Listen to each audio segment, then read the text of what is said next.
Live from the House of LeMay Makeup and Dressing Room. Here comes Amber. Stop what you're doing. Here comes Amber. She's just doing what she can. Here comes Amber. Cue the spotlight. Here comes Amber with 2 drinks in her hand. The matriarch of fashion, secret to her glasses, you can't look away. Ask her, does she do it? There's really nothing to it. She's got that feminine game. If you have a party, or if you're feeling naughty, call up the House of LeMay. Here comes your favorite gal. Here comes your queen. Here comes your talk of the town. And we're live tonight. The music starts playing, it's time for cabareting on Amber Live tonight. Ladies and gentlemen, please turn off all cell phones and get ready for your host, Amber LeMay.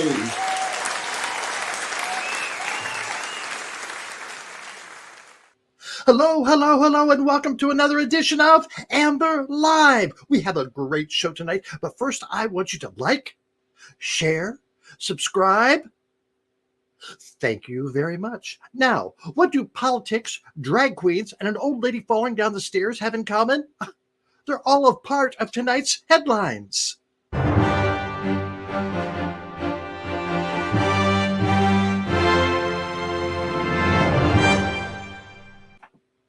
Unless you've been living under a rock these days, and to be honest, if you have, I don't blame you, you've been seeing the right-wing maggots running for office coming after the GLBT community. It's the Don't Say Gay bill, it's the anti-trans legislations, and it's the condemning of drag queens. Now, for the latter, there's been uproars about Drag Queen Story Hour and even laws being drawn up taking away parental rights to those who allow their children to be read by people who look a lot like me.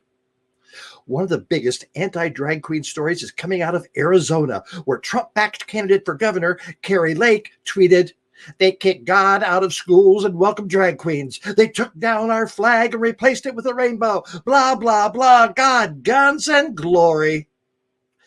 While the common voter might just say, of course that's how she feels, Phoenix drag queen Barbara Seville could smell hypocrisy.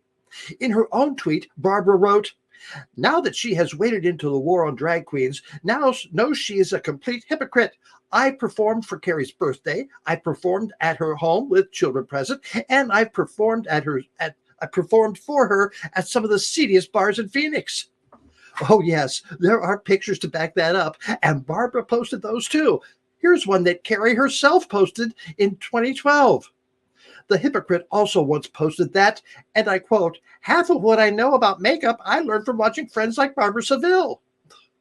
And what makes this election more interesting is that while she is backed by Trump, her main opponent in the primary, Karen Robson, has received the support of Mike Pence.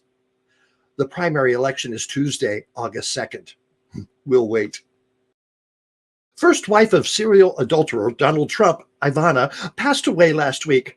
Cause of death was listed as blunt impact injuries, believed to have occurred when she was fell down a stairway.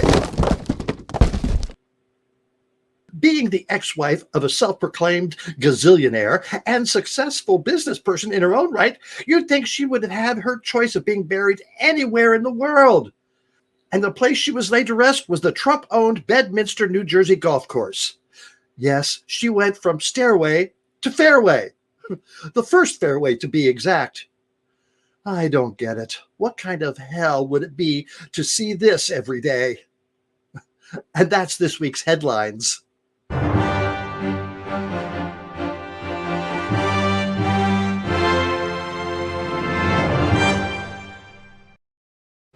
Hey, Russell, come on in.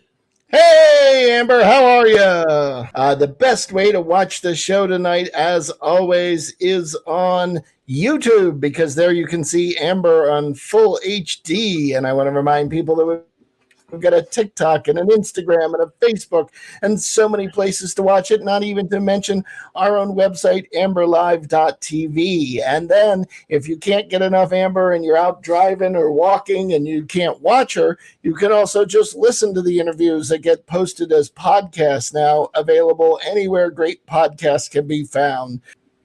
And Russell, people tell me I have a great face for podcasts. Go figure. I've heard that, and unfortunately, some of them are now video podcasts, so they can still see you too. Oh, good for them. And I wonder if people notice that I might be sounding a little better tonight, and that's because we got a new microphone.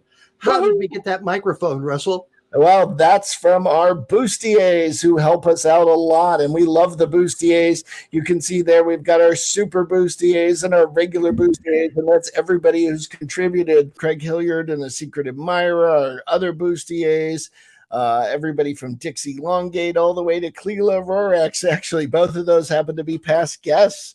And friends of Amber Live, but everyone on that list is a good friend of Amber Live because they help us. Right now, we have some software coming due like StreamYard and our website. We're going to have to pay the annual fees on all of those. So anything you can give would be highly appreciated. You can use Venmo at RJD Pro, or you can use amberlive.tv and look for the Support Amber Live button where you can use a credit card to send your donation. Any amount is welcome, and we do appreciate it. Thank you, thank you, thank you. But if you give $25 or more, you'll get a beautiful Amber Live sticker of our logo. For $100 or more, you'll get a sticker and a magnet of the logo. And for $200 or more, you'll get a sticker, a magnet, and a mug, all with the logo on them. And they really are nice, especially those mugs are great. Again, you can use the Venmo at RJD Pro and the amberlive.tv Support Amber Live button to help us out and keep Amber on the air. It is really important. Thank you all so much who have helped, and thank you for those of you who decide to help. Yes, bustiers, thank you, thank you, thank you. And now let's get on with the show. Tonight we have Kirk Frederick. Kirk wrote a book saying, "Write That Down." It's the story of male actress Charles Pierce. Fascinating interview that we did earlier this week. So, Russell, let's run that interview now. As we said, our guest tonight is Kirk Frederick, who's written a fascinating book called Write That Down, the comedy of male actress Charles Pierce. And if you're not familiar with Charles Pierce, here's an interview with Dick Cavett in 1981. If you would welcome the gentleman himself, Charles Pierce.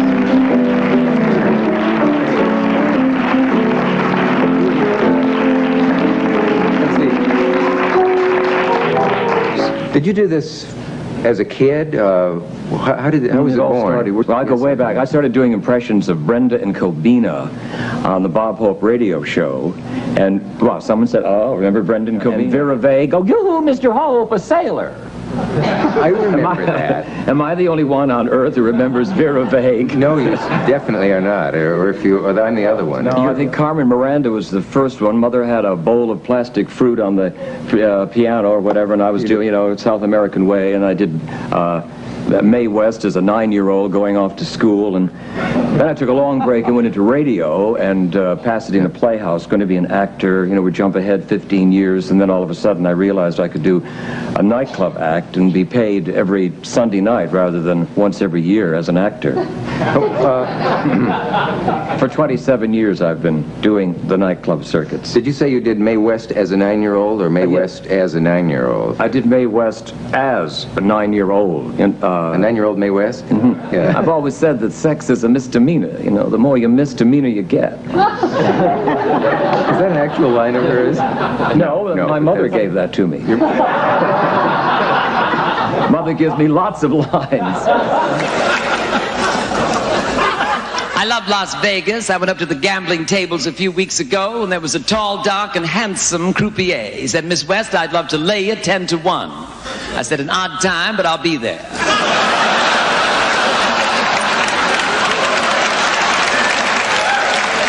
Why do you like to be called an impressionist rather than a female impersonator? Well, because I'm doing impressions of those stars rather than impersonator. Female impersonator is someone who dresses up as a woman who he would be his alter ego, and I think that's a female impersonator. His aim is simply to appear to be a woman. As a woman, like if I suddenly pounced on you and gave you big red lips and eyelashes and a wig and sent you on your way, you'd say, oh, look, there goes a female impersonator. Yeah. But I don't think you'd like it. I never tried that. I don't know. I shouldn't knock it. I'll come back. You know, I didn't tell them that I played Eleanor of Roosevelt in Lion in Winter. Eleanor of, oh, not Eleanor, Aquitaine, that was the part I played. Eleanor Roosevelt, I remember her, feisty old broad. Franklin! If you can have a mistress, so can I.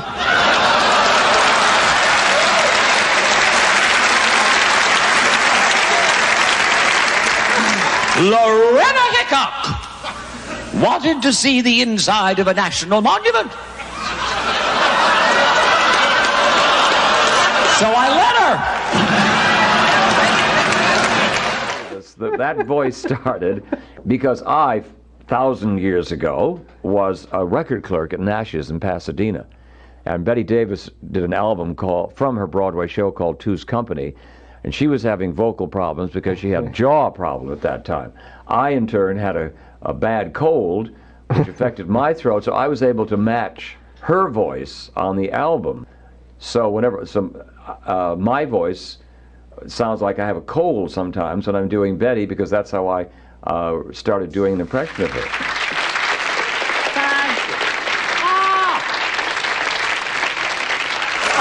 Darling, I lost my cigarette. Who has a cigarette in the front row? Thank you. I knew you would. I knew you'd have a cigarette for me. You don't have a cigarette. Thank you. Lit!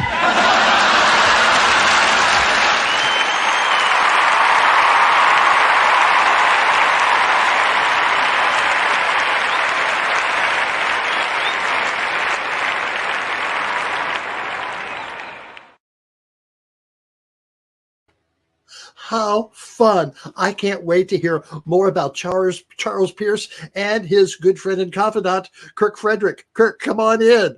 Hello, hello, hello. Oh my goodness, that was so much fun.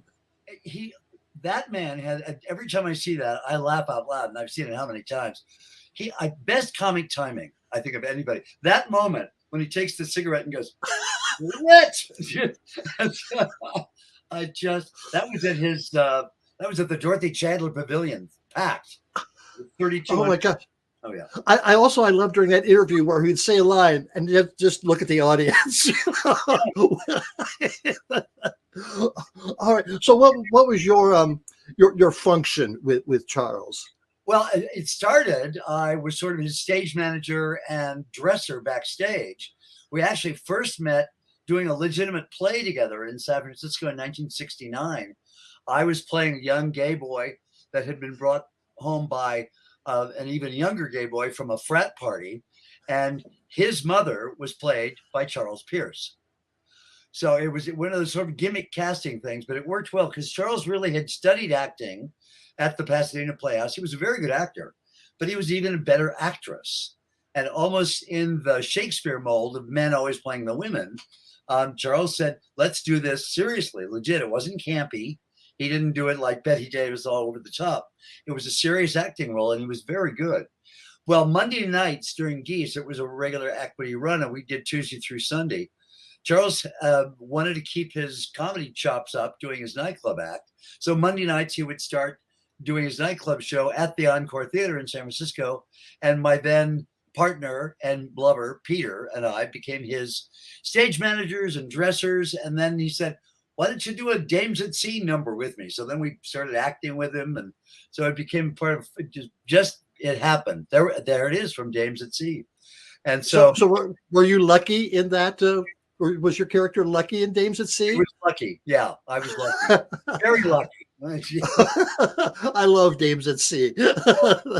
Oh, it's just such good fun. It really is. All right. So, Kirk, tell us about your life prior to that. What led you up to that, being in that show with Charles? Well, actually, in the 60s, I was in college at Santa Clara University down south of San Francisco. And the summers were California Shakespeare Festival. So I was a sort of trained Shakespearean actor. So we did a lot of Shakespeare, a lot of classic theater. And then I decided I would go in and teach high school. Well, that lasted about a month. I didn't like it. I wasn't good at it. I just said, no, this is not working. So I moved to San Francisco. And one of the first things that I saw was an audition for Geese, a new gay play, Some Nudity Required. And I had just done a student film in Santa Clara where I ran around the forest in the nude. And I thought, well, I can do this. I'm not afraid. I'm not ashamed. So I auditioned and they hired me as the understudy of this guy. And about 2 weeks later, the guy that was playing the role left and I got to be in the show. About 2 months later, they hired Charles Pierce to play the mother of my boyfriend.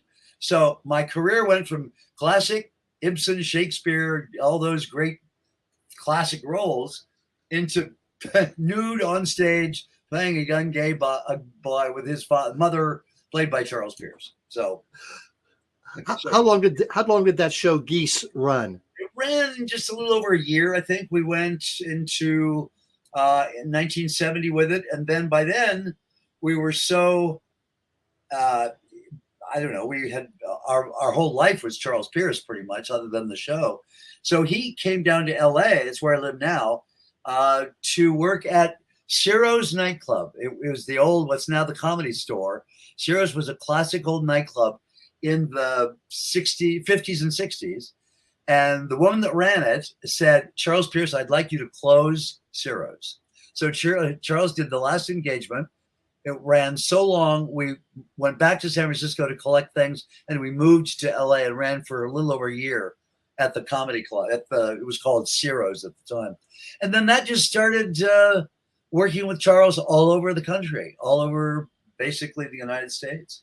And what years did that start when you started going? 1970, and then I worked with him for 20 years until I left San Francisco in 1990 to go work on cruise ships.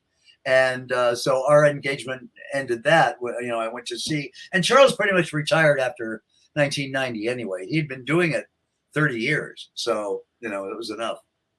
Boy, 1970, and he was traveling the country. What cities did you play in the early 70s? Well, mostly the big gay-centered cities. I mean, obviously New York. We played at the top of the gate, the old Village Gate then. And eventually he did the ballroom and he did Freddie's nightclub. And then, of course, we played Chicago. We played Miami. We played Houston, Dallas, Seattle, Los Angeles a lot. He opened for Anne Margaret at Caesar's Palace in Las Vegas in 1978. I know. Thank you. We've got some pictures and some clips of some of his characterizations. We've seen him do Betty Davis, but here's a picture of him as Betty. That silly prop lighter. Don't you love that? Oh my gosh. And then we have a clip of him doing Betty as well. Let's watch that. Oh, here's Betty Davis. I'll never forget my films, and I'll never let you forget my films. Especially some of the stinkers like Beyond the Forest. I was Rosa Maline, a 12 o'clock girl in a 9 o'clock town, waiting for 2 a.m. with 5 o'clock shadow.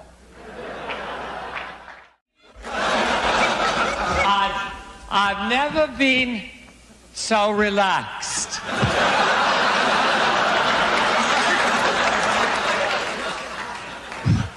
I took a Valium a year ago.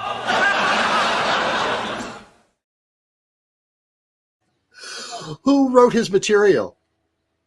This funny guy named Charles Pierce wrote all of his material. You believe that? He would buy an occasional line. He had 2 or 3 other writers that gave him things, and he would pay.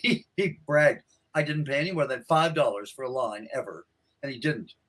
But he wrote, I would say 99% of the material that he wrote. That's why I wrote the book, because it really never was written down. And the reason it's called Write That Down is that he was so good at ad-libbing. He was constantly improvising on stage. Betty Davis would come out, and we didn't know where it was going to go, depending on the audience, which was fun for Charles. But Yeah. he had a great routine that he stuck to most of the time. I mean, we had an ending cue, but in the, say, 20-minute schedule set for Betty Davis, he might go off and do other things. So there were many times backstage when I'd hear this hysterical laughter, and a place in the show I wasn't used to hearing it. And then I'd hear, Kirk, write that down. So, and I had missed the line. So that's why we started in the late 70s, videotaping every show he ever did. Thank God, because not only could he then go and watch the show and write down any ad-lib lines, but we had a permanent record. I still have 400 videotapes of his shows that one of these days I'm going to put on digital and do something with them. We posted, there's a lot of him on YouTube. I mean, it's wonderful. You can search for Charles Pierce and find him all over YouTube. But go ahead. We have a picture of him as Carol Channing that just fascinating, and it looks so much like Carol Channing as well. The mouth and the eyes. Just look at that glow. I mean, it's it's the same costume he's wearing here with Paul Linder. Well, before the show, tell us the story about Paul Linder, just how they got along.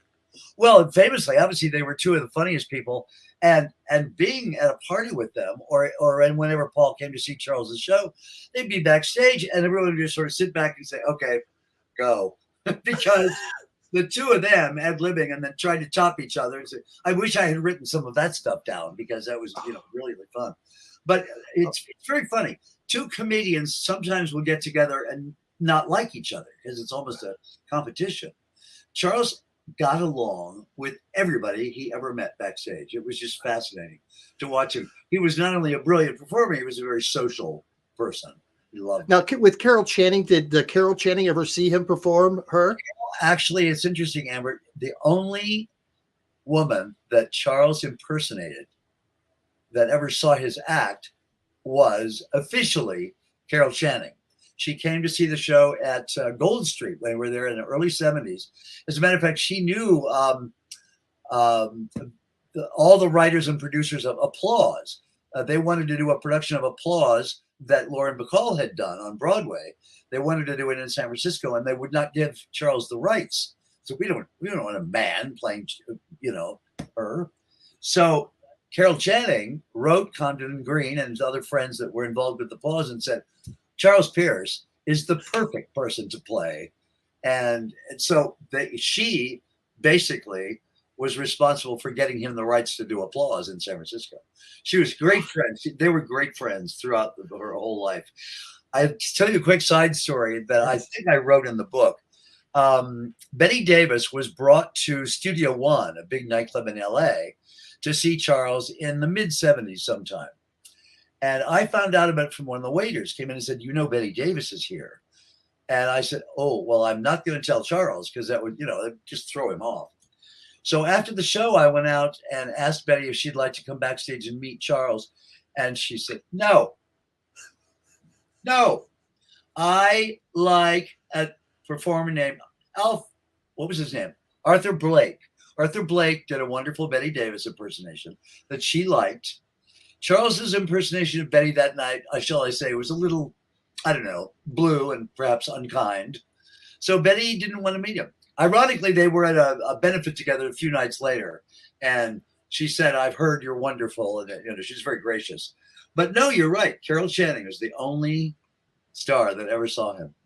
Oh my gosh. Well, Kirk, we have so many more stories and pictures and videos to show, and we'll be right back with part 2 of our episode with Kirk Frederick. Thank you. Thank you. Yes, there's more, but first, let's check in with Russell. Russell, come on in. Hey, oh my goodness, Kirk has so much knowledge on this subject. It's amazing. And what a nice guy to talk to as well. Yes. Yes. All right, Russell, take it away. Well, we've got so much more to come. We've got segments 2 and 3 of this interview, both of which are just incredible as well.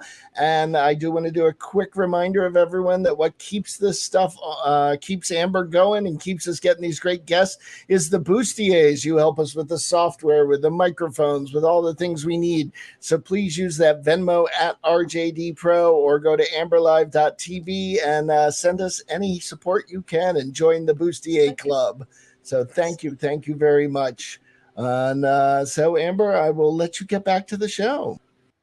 And now let's get back with Kirk Frederick, the author of Write That Down, the comedy of male actress. And now let's get back to our interview with Kirk Frederick, the author of Write That Down, the comedy of male actress Charles Pierce. Come on back in, Kirk. Hello there. Hello again. Charles and Paul Linder and I have joined you again. Yeah. My den. This is my ego wall of all me and my friends. There's Charles Pierce, there's Betty Davis up there. So welcome. Oh my gosh, that just must be so nice to go in there sometimes and just look around and laugh. Yeah. There's not a day goes by I don't miss him. All right. We talked earlier about some of his impressions, and we saw a bit of him doing Eleanor Roosevelt in the Dick Cavett interview. So I think we have a picture of him doing Eleanor Roosevelt. Talk about dated. Oh, yeah. I mean, who today wouldn't even know what she looks like or sounded like? But that definitely hurt. Now, what's that furry thing with? Well, that he had a funny. Remember those little old fur stoles that I don't know. My grandmother and my mother both had. They had sort of a jaw spring thing at the front and a tail, and you'd put it around you by attaching the jaw to the tail. Okay. I found one of those in a thrift shop. Charles loved thrift shops, and found one. And so this was one was what were their names? I can't remember the two names. This is Minnie and this is Miney. And Minnie does not speak. She's the tail. She's the bottom. And so he had 10 minutes with the fur thing that he would do. And Roosevelt, Franklin, get out of the water. You'll catch your death of polio. Let's see Katharine Hepburn, who goes into Hepburn doing Eleanor Roosevelt. Oh my goodness, there's a picture. Yeah. Oh, stunning. Lion in pussy in summer. Let's watch that clip. I remember Humphrey Bogart and I were in the African Queen. We were captured, you remember, by an evil tribe of pygmies. We had to join their little nudist colony. We had to take off all of our clothes and jump over a raging campfire. We did not do well. He was blackballed and I was deferred.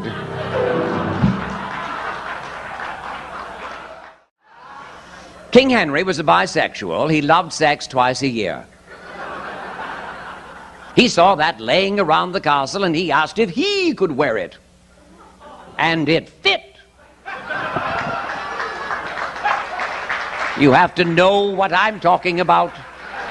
To know what I'm talking about.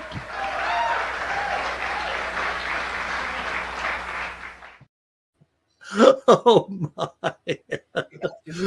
Now, the pictures that we have are a lot of studio shots. How often would he go into a studio and get portraits done? At least once a year. It was one of those things that his characters would change costume, and so he'd have to get some new shots made.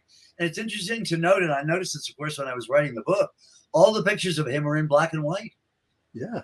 We didn't have color way back in the 60s and 70s and 80s. Was that a choice, do you think? Well, it was partly because, when you sent publicity shots to newspapers, they print in black and white in those days. So he didn't go to the expense of color. So there are very few actually color photographs of Charles existing. People would come in and take pictures of the show and there would be slides. And we have a few, but for the most part, no. He was in the era of black and white. Well, okay. So another characterization, Mae West. That's another gay icon. He must have had a lot of fun with Mae West. I love the story about he did Mae West as a 9-year-old. Yes, I know. You did. I love Dick Cavett saying, so was it Mae West as a 9-year-old, or you were 9 years old doing Mae West? Both were true, actually. Charles started impressions at 9. He said his mother gave him that line. Did his mother was she able to appreciate his success? Absolutely. It's a very funny line, actually, in Harvey Firestein's new book about when they were on the set of Torch Song Trilogy and Charles was in the big cabaret scene with everyone. And his mother was visiting the set that day. And Charles went to Harvey and Ken Starr and Matthew Broderick and all the people that were in the scene and said, now, my mother still doesn't know I'm gay. So it's like, Charles, your mother knew you were gay when you were 9. Come on. But he was one of those people that was, that was a time when you didn't discuss these things, and so he didn't. But his mother was just as funny as he was, and sent him a lot of material, actually. Fascinating. Let's watch his Mae West. Oh boy.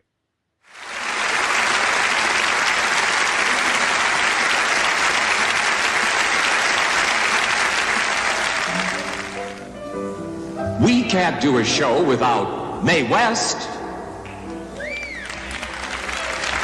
And she can't do a show without us either. Oh, Frankie and Johnny. Oh, they were lovers. They were also hairstylists. Lordy, how they could tease. Ladies and gentlemen, from one high-heeled step beyond, from the Twilight Zone, the return of Mae West.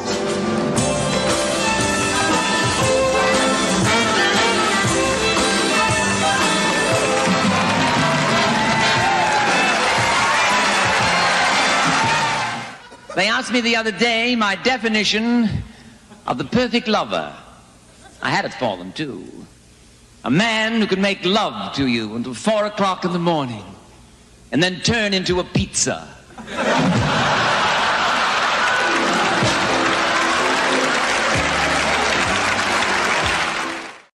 With all this horsehair and foam rubber and whalebone, I don't know whether I'm a great star or a 5-piece room group at Levitt's Warehouse. Very, very funny. Now, in that clip, he was backstage. He probably just finished doing one character. Exactly. Yeah. And then he comes off stage. And is that you helping him get the script up? Yeah. And that was actually at the Dorothy Chandler Pavilion. So there were 2 other people helping. It was a very union-oriented house, and I wasn't union at the time. So I just sort of guided them. But yeah, the joy of his act, I think, for a lot of people in the audience, was that he would trail us. So say after that Mae West segment, he would go off with the boa still trailing, and he'd get all the way off stage, and one of the assistants would grab the boa and keep pulling it off slowly as if Mae West were still walking off stage. And by then he was out of the costume, into the next thing, and on as Katharine Hepburn. And the great thing about the Mae costume, as extravagant as it looks, it was all one choker, one boa, one dress, Velcro, wig, gone in seconds. And he kept talking into the microphone and doing the changes, and things are going on. And he's still, so you never lose the voice. And then all of a sudden he'd be going, oh, Mae West, she had a good time. And now here's Katharine Hepburn. Bang, just like that. So it looked like one of those men. Wait a minute. Does he have a double? Yeah, very now, there was in other clips, and in this one we saw an orchestra. How big was the orchestra? And did it travel with him, or was it just put together when you got there?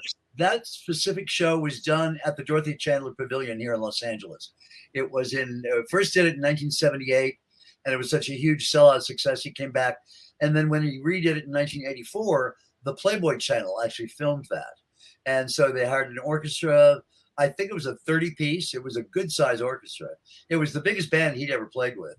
And so he got kind of spoiled by that. Normally, his nightclub show was a piano. That was it.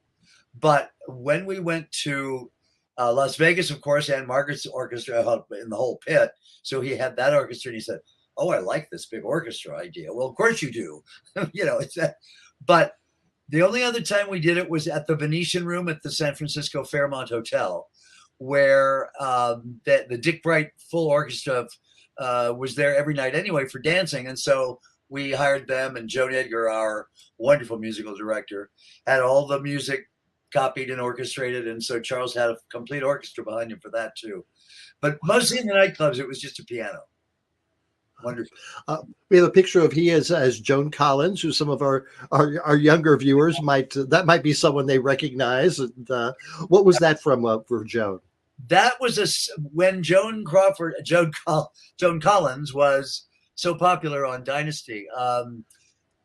Charles met her at a benefit, and they were both on the dais together.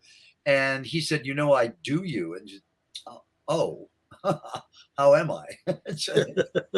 So she was fascinated by that idea, and she gave him, the costume designer gave the design for one of her outfits that Charles had replicated, and one of her wigs that she could copy, that Charles could copy.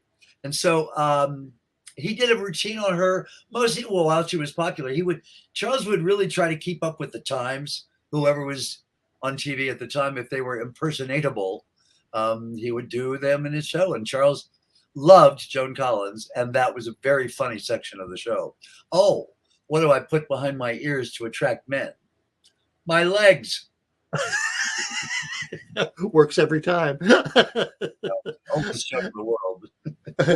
and then there's Tallulah Bankhead. Oh my goodness! Oh, what a presence she was.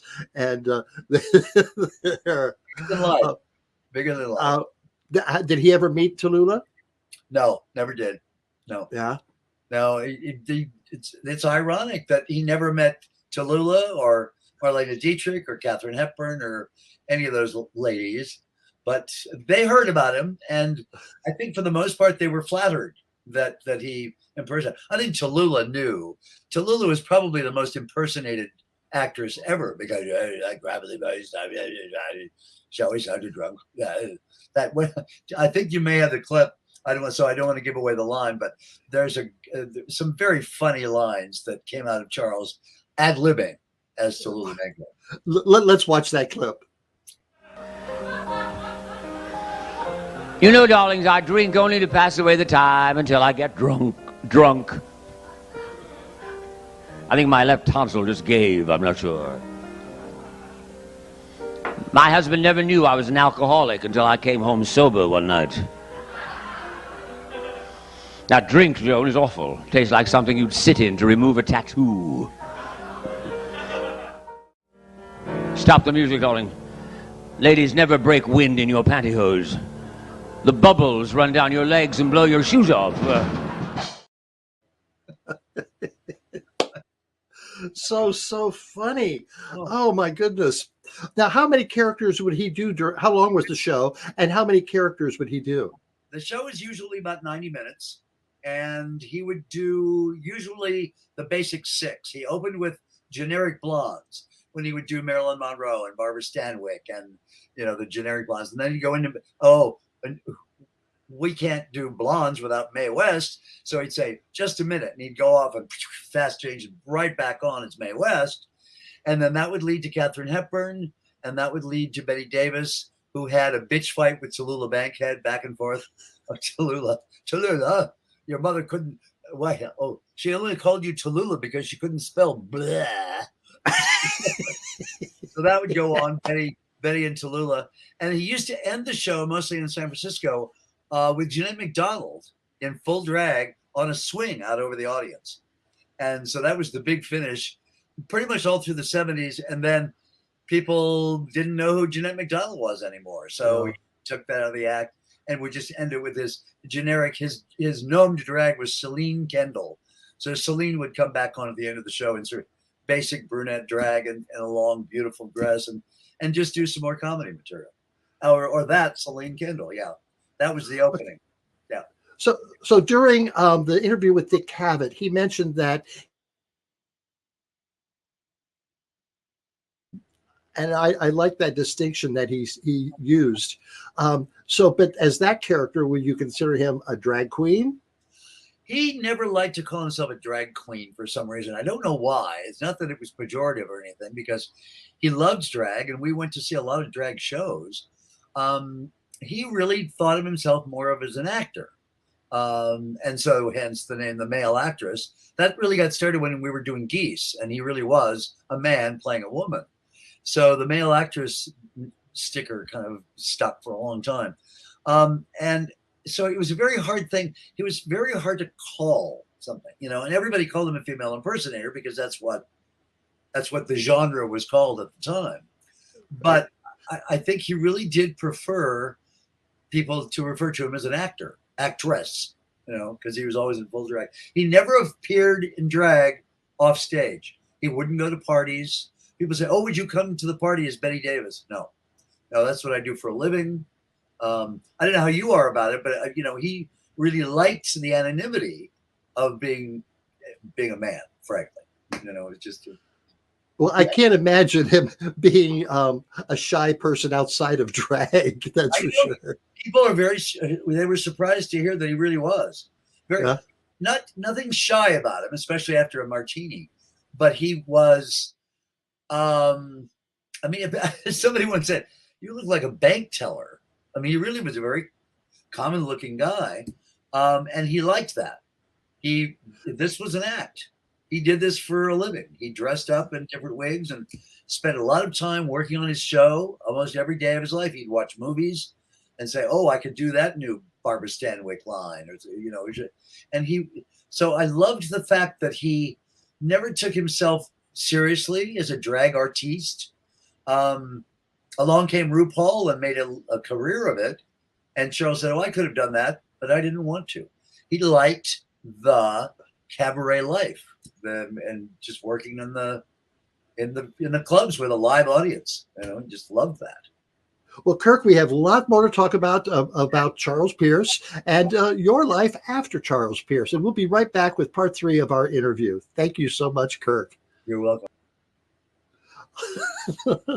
Yes, there is more. So stick around for part 3. Summertime, and it's time for vacation. Vacation. Where would I want to go? I know. I think I'd like to go to the beach. Don't worry, I'm bringing my vodka with me. Oh, wow. If I'm going to the beach, you know what? I'm going to need some beach towels. Where can I get some quality beach towels? Oh, I know. AmberLive.tv. There's a bunch of collection of really nice towels. And, how about some T-shirts and some muscle shirts? Those would look nice on the beach. And let's see. If it gets cool at night at the clam bake, what am I going to wear? I better take along my Amber Live TV sweatshirt.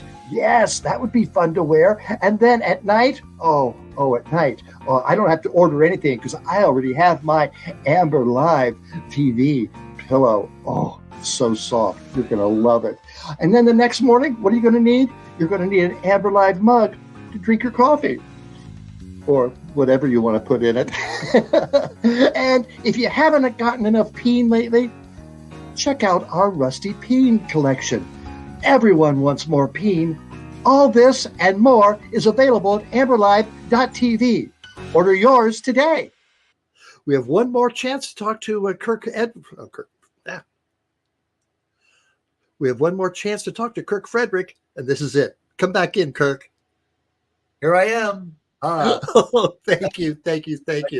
All right. So we have some pictures of you and Charles Pierce, and you can really tell the two of you liked each other and you were friends. Yeah, great friends. Oh, there you are. Now tell us about this story. Who is that, and what were you doing?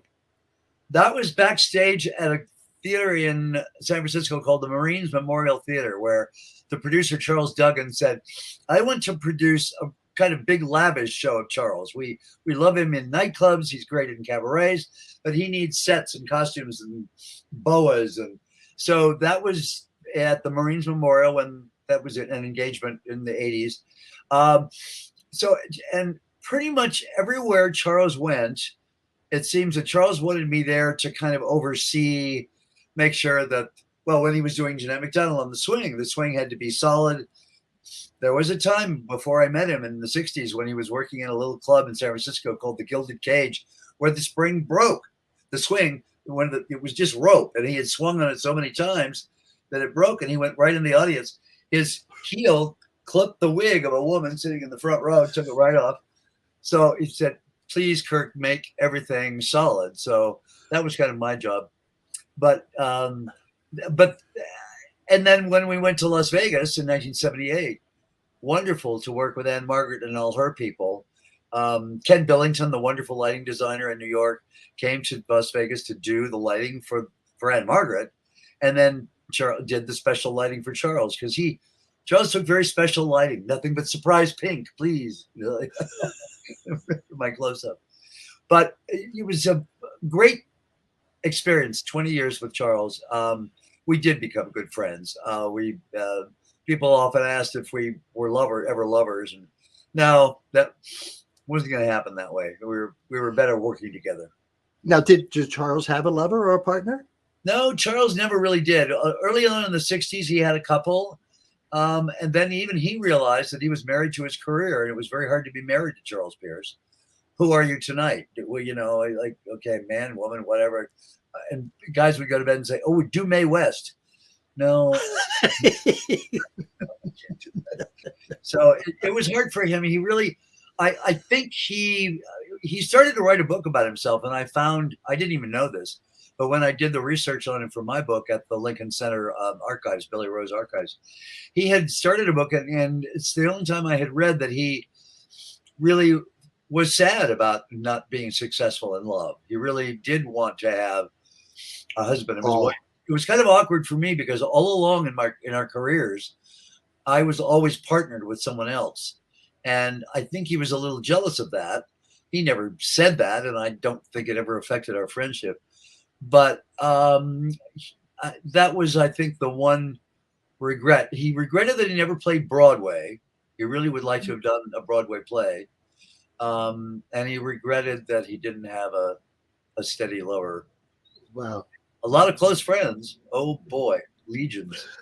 But there's another picture of you too. That's the last picture ever taken of us. That was the last engagement he did at the Venetian Room. That's his suite at the Venetian Room at the Fairmont Hotel in San Francisco. And that's what I got to wear during the show. I would bring him props, and it was always very elegant. He just insisted that I was in black tie, and he was a classy guy, really was. Now, when did you write the book? Oh, there you are with B. Arthur. Oh my! They were very close friends. That's a picture in my kitchen. She came for my 50th birthday party 100 years ago. No, because she and Charles were so close. B and I became close too, and she really was a wonderful lady.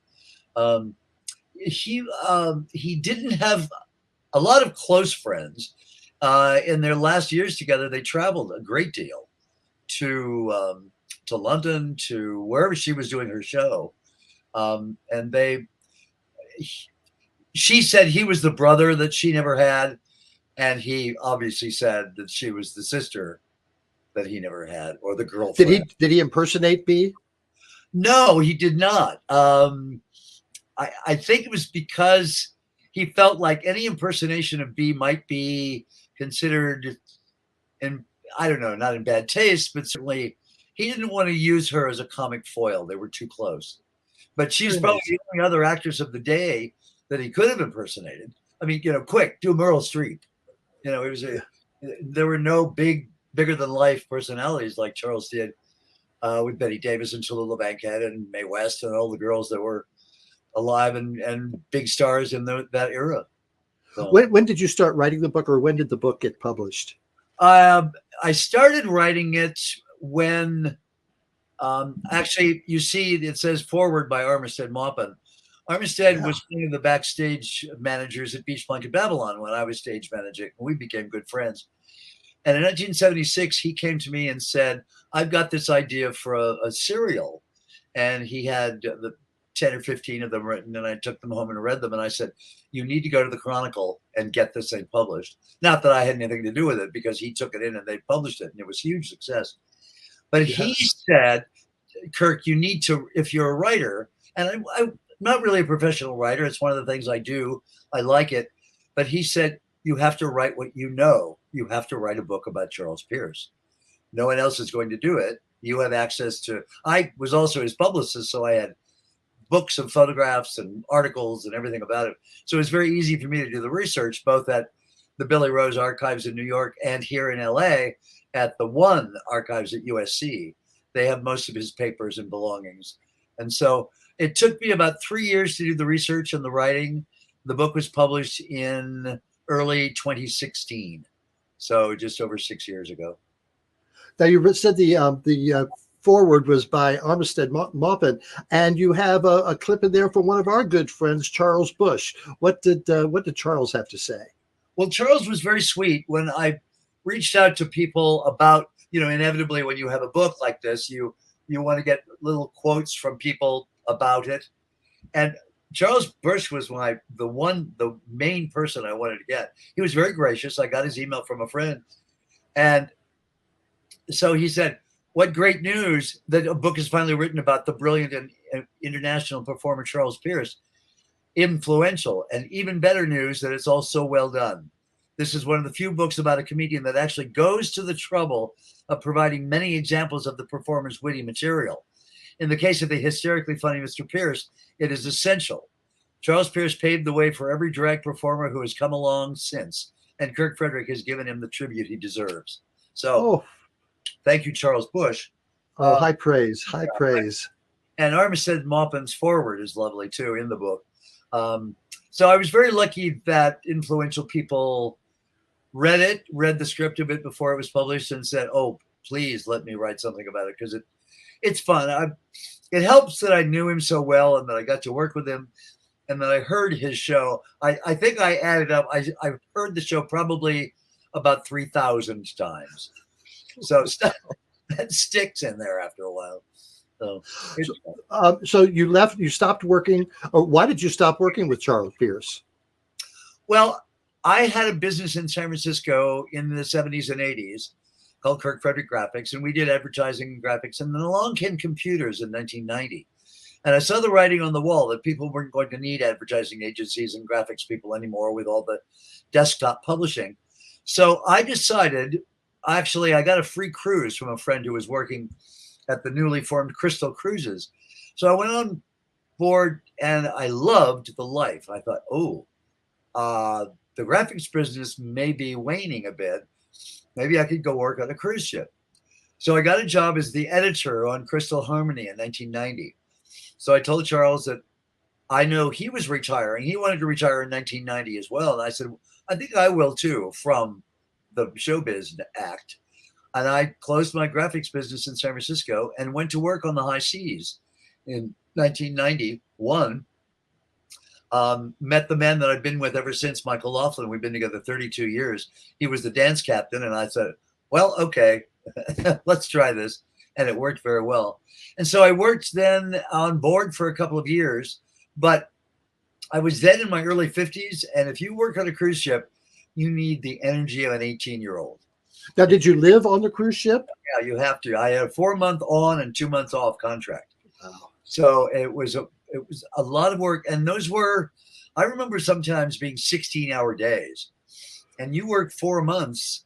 You work every day for 4 months. Every day needs a newsletter and menus and all the things that I did on the ship.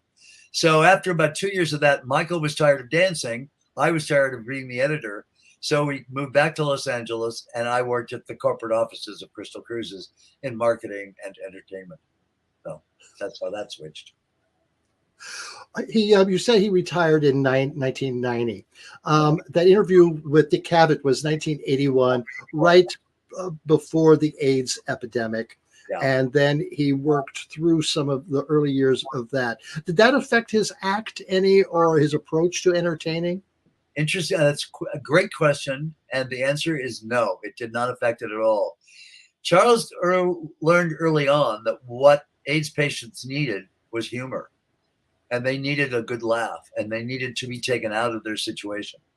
So Charles would actually do benefits for AIDS patients to raise money. There were a lot of cabaret performers were coming out of the woodwork to do benefits in the 80s. It was wonderful to be in that community of, San Francisco people like Sharon McKnight and Ruth Hastings and David Rain and all these fantastic cabaret performers who would do benefits to raise money for AIDS patients. And that's what Charles did too. He kept working. And there were nights when there were people wheeled into clubs. When we worked at the Plush Room in San Francisco, it was wheelchair accessible. And there were a lot of nights when AIDS patients would come in and Charles would go out after the show and meet them, and they would be very grateful that he was probably the last fun they ever had. Oh my. But Charles kept working all through the 80s. He felt he needed to. Just his audience needed him, and that's where he was. I admired him for that a lot. When did he pass? He died on Memorial Day in 1999. Yeah, didn't he had 9 years of retirement. After 10 years of good retirement, he was diagnosed with pancreatic cancer. Yeah, about 8 years into retirement, and he fought it. Went into his prostate, and it just took him very quickly. Not a long, slow, painful death, but it wasn't. It was no fun. No, that's not good. That's not good. No, not good at all. But he died in bed at home with his wonderful friend Don Kobus, who saw him through the last 2 years of his life, taking care of him graciously every day. So, and by then I lived in a separate city. So and I was still working on cruise ships and never hear. B. Arthur had to call me and tell me that he died. So, Ooh. And I was out of town at the time. I didn't get the message till 3 days after he died. What happened to all of his clothes, his props, his wigs? Because he knew he was dying, he called every drag friend of his and said, "Come on over, take what you want." So there are a lot of people. The list of names is too long. I don't even remember them now. Of people that came over and got wigs and jewelry and costumes and all kinds of things. There was very little left for archiving after he died because he was very savvy about making sure that his friends got everything of his, and he passed it on. And he died actually a fairly wealthy man. He gave a lot of money to charity, gave a lot of money to the archives. Really, he was so generous. He paid me way too well all the way through the 80s. I was making money I had business during the day too, and I was like, what am I going to do with all this money? Now, that's true. You were running your graphics business and working for him at the same time? Yeah. So graphics by day and drag by night. Yeah, it got to be a lot. That's why he had other dressers. I wasn't his only dresser for certain. But I don't know, there's something about he loved me. He also adored a man named Herman George, who was actually a costume designer at Beach Blanket Babylon. And that's how he met Herman. And Herman would design costumes for him all the time. So Charles got to get new drags all the time and had a fabulous wardrobe, spent a lot of money. And he was constantly adding to his act. So it was great that he had people like Herman George in his life. A guy named Art Barkley, who was a famous costume designer in LA in the 70s, was doing his stuff for him here at Studio One. So he had a lot of people who wanted to dress him and coif him and do his makeup. It's great fun. Oh, well, Kirk, thank you. And I'm looking forward to volume 2, 3, and 4 of your memoirs with Charles Pierce, because there's too much. There's just too friggin' much. Too much. I'll be mentioning, I'm doing a new book called The Gayest Generation about the 70s in San Francisco. Armstead actually said he would write the foreword to the Charles Pierce book if I would write the history of San Francisco in the 70s. So with Christopher Stone, who was the entertainment editor at the Advocate, he's writing the LA view. I'm writing the San Francisco view, coming out probably next couple of years. We'll see. There'll be more about Charles Pierce too. All right. Oh, thank you again. Thank you. And come back anytime you want to just chat or you have something to promote. We're here for you. Thank you so much, Kirk Frederick. Thank you. Again, I'm just so honored to be able to talk to these great people from all over the world, every type of business, occupation, everything. So thank you for being a part of it tonight, Kirk Frederick. Wasn't that a fun interview? Entertaining, clever. And you know who else is entertaining and clever? It's our good friend Rocco Zamboni, who took a little trip this week. Let's see. Rocco Zamboni versus the internet. Hey, this is Rocco. I'm heading out to Hershey Park because I heard that they got rides and chocolate there. Two of my favorite things, rides and chocolate. I'm sure you all can understand. You're saying, Rocco, why the hell wouldn't you go to Hershey Park? I got Russell, the producer, with me. You all know who he is, right? Imagine being on a car trip with him. Anyway, excuse me. Here we are. We're going to Hershey. Hey, the carousel gods are talking. I'm just here going to ride on a carousel with my niece and nephew. And this guy starts talking about hold on to things. And I don't know. This is scary all of a sudden. Now I'm terrified because God is telling me hold on to stuff. And if God tells you to hold on, you better hold on.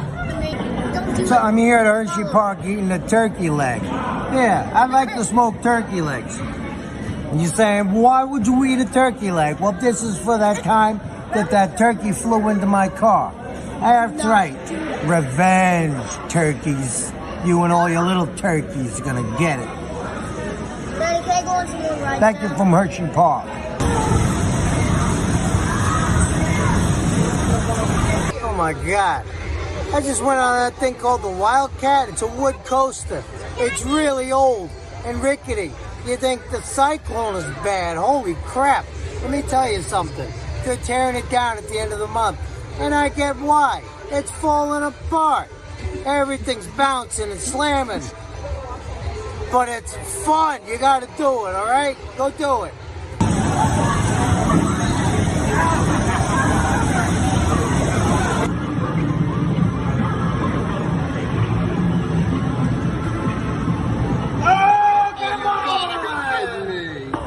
All right, so here I am again at Hershey Park, still I should say.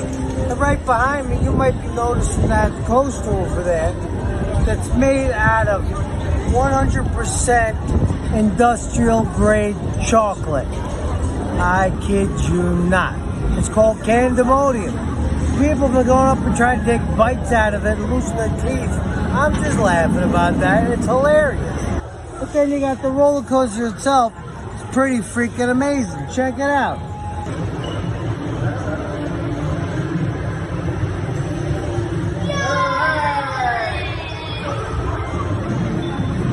So here I am at the Hershey Lodge Hotel water park thing inside the big water park area. And let me tell you, there's a lot of hot moms running around here chasing after kids. I'm enjoying that part the best because, you know, you see them running, looking panicked, and you go up to them and say, hey, can I be of assistance to find this kid you're looking for? And then they say, what kid?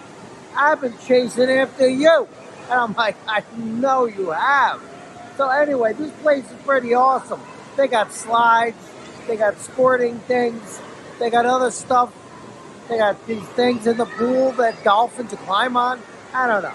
If you ask me, it's pretty awesome here. They call it the Waterworks. I know what that's about. Anyway, this is Rocco saying, I'm going to go get somebody wet. See you later. Now, we're over here at Fire and Grain, drinking up some booze, eating some pasta. You can't ask for a better time. This place is in the Hershey Lodge Resort. That's right. It's resort casual, so it's cool. Anyway, if you find yourself in Hershey, come here and order the Pappardelle. Get yourself a chocolate martini or a chocolate Manhattan. They got all sorts of crap. It's delicious. When you get a chocolate martini, they put a chocolate kiss at the bottom.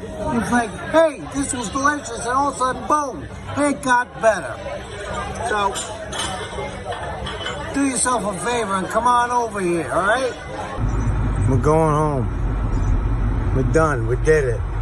We rode rides at Hershey, ate a lot of chocolate, drank a lot of booze. I'm tired. Fuck off.